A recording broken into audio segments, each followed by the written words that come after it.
오늘 주시는 하나님의 말씀은 마가복음입니다. 마가복음 8장 22절부터 26절까지 보겠습니다. 벳세다 이름의 사람들이 맹인 한 사람을 데리고 예수께 나와 손 대시기를 구하거늘 예수께서 맹인의 손을 붙잡으시고 마을 밖으로 데리고 나가사 눈에 침을 뱉으시며 그에게 안수하시고 무엇이 보이느냐 물으시니 쳐다보며 이르되 사람들이 보이나이다. 나무 같은 것들이 걸어가는 것을 보나이다 하거늘 이에 그 눈에 다시 안수하시매 그가 주목하여 보더니 나아서 모든 것을 밝히 보는지라. 예수께서 그 사람을 집으로 보내시며 이르시되 마을에는 들어가지 말라 하시니라. 아멘. 오늘 말씀 먼저 우리 사순절 묵상집을 보도록 하겠습니다. 마가복음에서는 예수님이 눈먼 사람을 고쳐주신 이야기가 두 번 나옵니다. 그런데 우연인지 의도적인지 알 수 없지만 눈먼 사람 이야기가 십자가 순환 예고를 앞뒤로 감싸고 있습니다. 예수님은 예루살렘으로 가시면서 십자가를 말씀하셨습니다. 제자들에게 다짐이라도 하시듯 3번이나 예고하십니다. 그런데 제자들은 그 길을 보지 못합니다. 예수님이 십자가를 말씀하시며 가는 길에서 제자들은 성공과 출세를 꿈꾸었습니다. 그렇게 눈먼 사람 이야기는 눈먼 사람도 보게 되는 예수님의 길을 도무지 보지 못하는 제자들의 아둔함을 드러내 줍니다. 예수님이 벳세다에 가셨을 때 거기서 눈먼 사람 하나를 만났습니다. 사람들이 그를 데려와서 손을 대주시기를 간청하였습니다. 그래서 예수님이 그 사람을 데리고 가셔서 두 눈에 침을 뱉고 손을 얹으시고 물으셨습니다. 무엇이 보이느냐? 그가 대답했습니다. 사람들이 보이는데 나무들이 걸어가는 것 같습니다. 아직은 사람이 사람으로 보이지 않는다는 말입니다. 보기는 보는데 제대로 보지 못합니다. 이는 제자들의 영적 상태를 말해주는 것입니다. 제자들은 예수님을 통하여 하나님 나라를 경험하고 진리의 세계를 맛보았습니다. 그러나 아직 영적 통찰력이 부족하고 무지한 상태에 놓여 있습니다. 예수님이 다시 그 사람의 두 눈에 손을 얹으셨습니다. 그러자 그 사람의 눈이 회복되어 모든 것을 똑똑하게 보게 되었습니다. 이제는 나무를 나무로 보게 되었습니다. 사람을 사람으로 보게 되었습니다. 그에게도 드디어 밝은 새 아침이 왔습니다 하는 그런 내용입니다.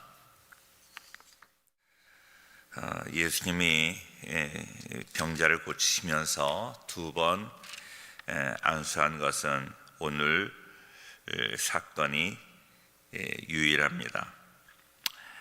오늘 말씀을 통해서 우리는 참 귀한 깨달음을 얻게 됩니다.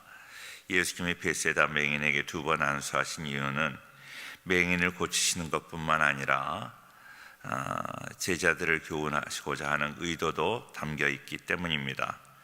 맹인을 고치시면서 제자들에게 어떤 교훈을 주시려고 했는가 하는 것을 우리가 알아야 합니다. 예수님이 떡 7개와 생선 2마리를 축사하셔서 4,000명을 먹이셨습니다. 그리고 남은 조각이 7 광줄이었습니다. 제자들이 주님과 배를 타고 이동하는데 남은 떡을 가지고 오는 것을 잊어버렸습니다. 14절에 그 말씀이 나오는데요. 제자들이 떡 가져오기를 잊었음에 배에 떡 1개밖에 그들에게 없더라, 그렇게 말하고 있습니다.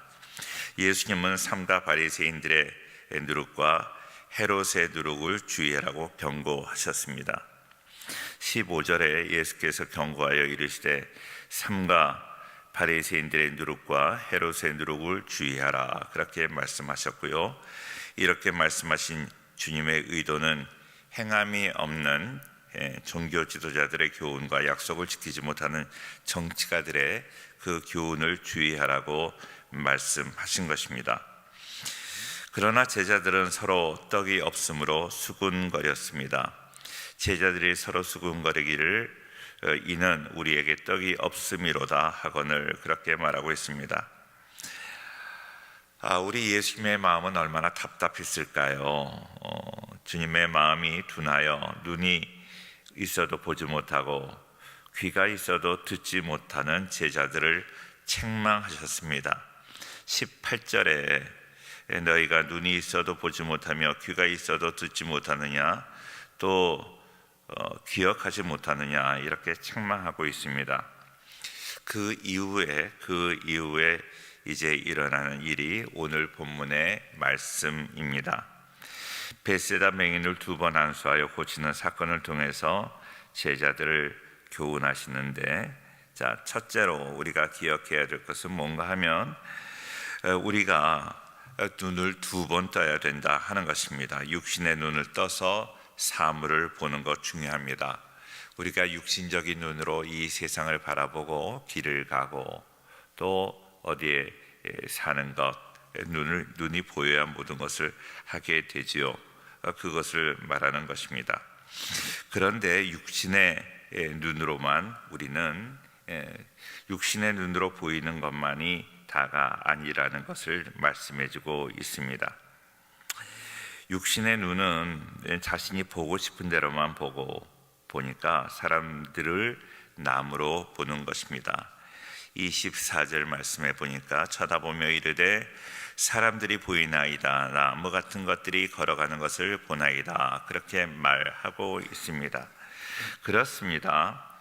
보고 싶은 대로 보는 거죠. 바라보는 대상을 자기의 생각의 틀에 맞추는 것입니다. 주관적인 눈을 가진 사람들은 벽돌을 찍는 것처럼 자기의 생각대로 맞춰지지 않는 대상들을 정죄하며 판단하게 되는 것입니다. 우리는 영적인 눈을 떠서 신령한 것을 보아야 되는데 오늘 벳세다의 맹인은 그러지 못했다 하는 것입니다. 그래서 우리 주님께서는 그 말씀을 들으시고 2번째로 안수를 하십니다. 다시 안수하여 영적인 눈으로 바라보았을 때 모든 것을 온전하게 볼 수 있었습니다. 25절 말씀에 이에 그 눈에 다시 안수하심에 그가 주목하여 보더니 나아서 모든 것을 밝히 보는지라, 그렇게 말씀하고 있습니다. 영적인 눈과 주관적인 눈 사이에 객관적인 눈이 하나 더 있다는 것이죠. 상대방의 입장에서 바라보는 객관적인 눈이 주관적 눈보다 더 나은 것입니다. 자, 그렇습니다. 예수님이 능력이 부족해서 안수를 2번 해야 온전하게 된다 하는 그런 이야기가 아닙니다. 영적으로 둔해서 제대로 예수님의 교훈을 깨닫지 못하는 제자들을 깨닫게 하기 위해서 오늘 이렇게 기사를 일으켜 주시는 것을 우리는 기억해야 될 것입니다. 2번째로 우리가 기억해야 될 것은 분별할 줄 아는 눈을 가져야 된다 하는 것입니다. 분별해야 됩니다. 맹인은 눈을 떴지만 사람과 나무를 분별하지 못했습니다. 우리 예수님께서 다시 한번 안수함으로 모든 것을 제대로 분별할 수 있었습니다. 우리의 눈에 보인다고 모든 것을 다 분별하는 것은 아니지요. 눈을 뜨지 못해서 분별하지 못하는 것이 아닙니다. 눈을 떴지만, 보기는 보지만 분별하지 못하면 아무것도 할 수가 없는 것입니다. 자, 우리 사랑하는 성도님들, 정말로 우리가 영적인 세계도 분명히 분별할 수 있는 그러한 믿음의 눈을 소유할 수 있기를 주의 이름으로 축원합니다. 주님 안에서만 가능한 것입니다. 주님 앞에 나올 때, 주님께 기도할 때, 주님의 도움을 받을 때 우리는 분별할 수 있는 그런 영적인 눈도 띄어지게 될 줄로 믿습니다. 3번째로 오늘 기억해야 될 사실은 25절 한 번 더 보겠습니다. 이에 그 눈에 다시 안수하심에 그가 주목하여 보더니 나아서 모든 것을 밝히 보는지라 그랬습니다. 주목하여 봐야 됩니다. 주목하여 예수님께 집중하여 볼 때, 하나님만 주목하여 볼 때 하나님의 은혜가 우리에게 임하게 되는 것입니다. 주님을 주목하여 볼 때 역사가 일어나는 것입니다. 그때부터 변화가 일어나게 되는 것입니다. 우리의 인생에 변화가 일어나지 않는 이유가 무엇입니까? 우리 예수님께 주목하지 못하기 때문에 그런 것 아니겠습니까? 예배 시간에도 우리 하나님께 주목해야 됩니다. 예배 시간에 내가 다른 생각을 하고 졸고 앉아 있다면 어떤 역사도 일어나지 않는 것이죠. 하나님께 주목하고 예수님께 주목하는 우리의 예배, 우리의 삶이 되어서 하나님의 역사, 하나님의 도우시는 큰 은혜가 우리 모두에게 임할 수 있기를 바랍니다. 예수님이 능력이 없어서 2번 안수하신 것이 아니다. 예수님께서 능력이 없어서 주의 종들이 안수해야만 어떤 역사가 일어나는 것 아닙니다. 주의 종들이 안수하는 것은 왜 그렇습니까? 이것은 우리 인간의 힘이 아니라 하나님께서 이루어 주신 것이다 하는 것을 보여주시는 거예요. 어떤 분들은 어느 목사님이 능력이 있고 어느 목사님이 은사가 강하다 이렇게 얘기하는 분이 계십니다. 그렇지 않습니다. 사람에게 능력이 있는 것이 아니라 하나님께 능력이 있는 것이고 주의 종들을 통해서 하나님께서 역사하시는 거예요.